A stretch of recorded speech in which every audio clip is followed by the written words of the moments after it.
जय श्री पितिंगरा मित्रों।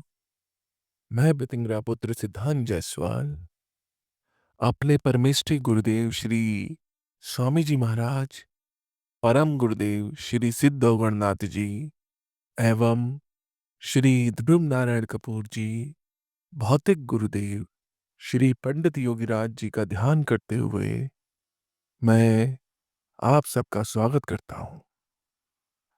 आज हम अपने साधकों द्वारा उठाए गए प्रश्नों का उत्तर देंगे। आज हमारे साधक द्वारा जो पहला प्रश्न उठाया गया है वो इस प्रकार है कि महावाराही लोगों की समस्याओं के साथ मनुष्य के सबसे करीब क्यों है।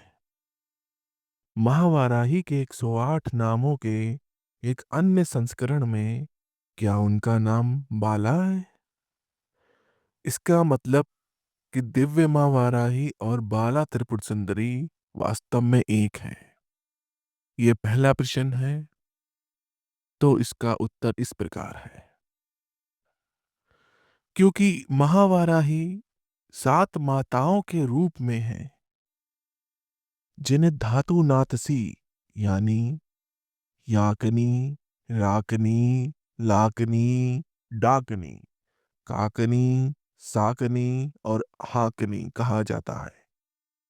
ये माताएं महावाराही के क्री चक्र यंत्र के तीसरे चरण में हैं और शरीर के 7 आवश्यक अवयवों जैसे त्वचा, रक्त, मांस, वसा, हड्डियां, मज्जा और वीर्य का प्रतिनिधित्व करती हैं।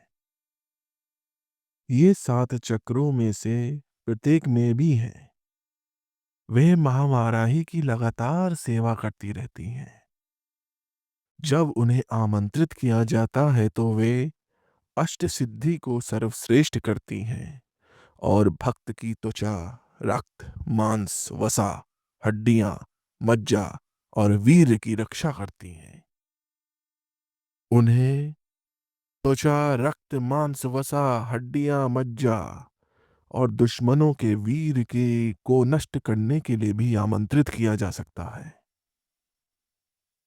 जब वे भक्त के दुश्मनों पर एक साथ हमला करती हैं तो वे अपने शरीर को पूरी तरीके से नष्ट कर देते हैं, जिससे कुछ भी नहीं बचता है। महावाराही को आत्मा सार के रूप में भी जाना जाता है, जो आपको जीवित रखती है। महावाराही अपने भक्त के लक्ष्य को पूरा करने के लिए भक्त को जीवित रखती है। यदि वह किसी व्यक्ति से प्रस्थान करने का फैसला करती है तो वह व्यक्ति जीवित नहीं रहता है, वो मर जाता है। जहां भी दिव्य मां बाला की स्थापना की जाती है वहां माता श्री वाराही एवं श्री श्यामला जरूर होंगी। इसमें समझने वाली सबसे प्रथम बात तो यही है कि बाला त्रिपुर सुंदरी वो आदि शक्ति का एक बाल रूप है। वो महावाराही से अलग है, बल्कि महावाराही और श्री श्यामला उनकी सेवा में रहती हैं, यानी कि उनकी रक्षा में रहती हैं।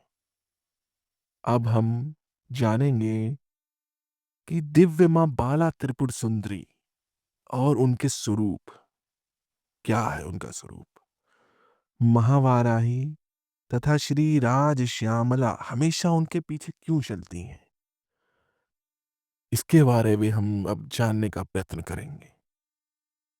देखिए, सरल शब्दों में बाला में इच्छा शक्ति की प्रधान प्रकृति है, लेकिन वो ललितांबिका के वयस्क रूप की तुलना में अधिक लचीली और बाल सुलभ प्रकृति है।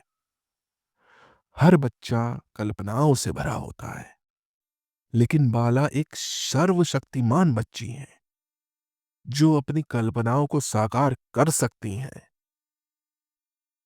यानी कि यहां समझने की बात है कि बाला हमारी माँ, हमारी जो माँ का बाल स्वरूप है श्री बाला, देखिए, बच्चों का मन चंचल होता है, वो कल्पनाएँ करते रहते हैं।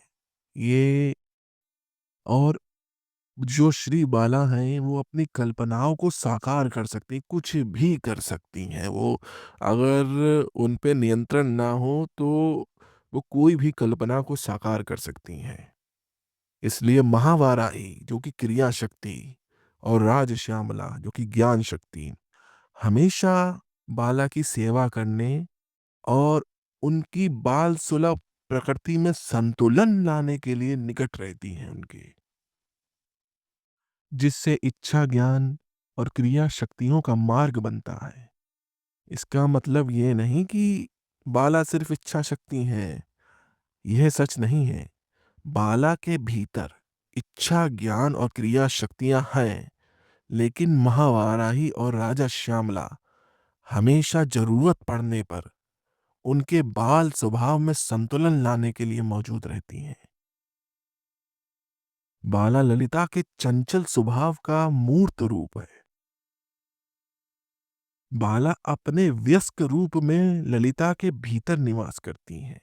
आपने देखा होगा ललिता अंबिका के हाथ में, कभी फोटो में देखिएगा कि एक बाल रूप देवी बैठी हैं, उन्हीं वही बाला है। बाला के बिना ललिता का व्यस्क रूप मर जाता है और सारी प्रकृति अपनी सारी सुंदरता खो देती है। अगर बाला का अस्तित्व समाप्त हो जाए, तो सारे ब्रह्मांड शून्य में मर जाएंगे। किसी व्यक्ति का बचकाना और चंचल पक्ष कभी समाप्त नहीं होना चाहिए, बल्कि संतुलित तरीके से अस्तित्व में रहना चाहिए। एक आत्मा जो बचपन के पक्ष को पूरी तरह से भूल गई है, वह खुश नहीं रह सकती और सारी सुंदरता खो देती है। वह आत्मा मर चुकी होती है, भले ही वह जीवित दिखती हो। इसी तरह बाला के बिना ललिता सुंदरी सुंदरता के बिना एक उबाऊ वयस्क होंगी और सभी दुनियाएं मर जाएंगी।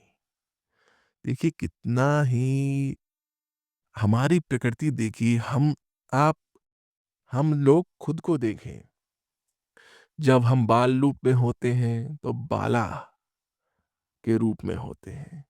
जब हम बीज के रूप में होते हैं, यानी कि यौवन में जाते हैं, जो वो बाला से यौवन के जाने में जो बीच का हमारा वक्त है, वो षोडशी है, 16 साल का। जब हम 16 साल के बाद हम यौवन में प्रवेश करते हैं, वहां माँ षोडशी राज करती हैं। और जब हम वयस्क हो जाते हैं, तो श्री ललितांबिका, यानी कि हमारे तीनों रूपों में, इंसान के तीनों रूपों में आदि शक्ति समाई हुई है। कितनी ही सुंदरता के साथ ये इसका चित्रण करें अपने दिमाग में, कितना ही सुंदर एक तथ्य है ये। ललितोपाख्यान में महावाराही और राजा श्यामला बाला से कहते हैं, हे राजकुमारी, तुम युद्ध में सक्रिय रूप से क्यों लगी हुई हो? तुम्हें अचानक महारानी ने युद्ध के मोर्चे पे क्यों भेजा है? जब सैनिक मौजूद हैं और तैयार हैं, तो यह उचित नहीं है।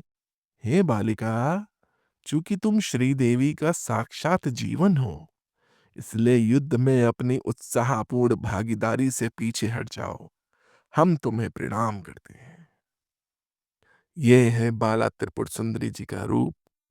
इसलिए महावाराही और श्यामला जी सदा बालाजी के साथ रहती हैं, ताकि उनकी ये चंचलता और कल्पनाओं में संतुलन ला सके। जय श्री प्रतिंग्रा मित्रों, जय श्री आदिशक्ति अम्मन, जय श्री अम्मन।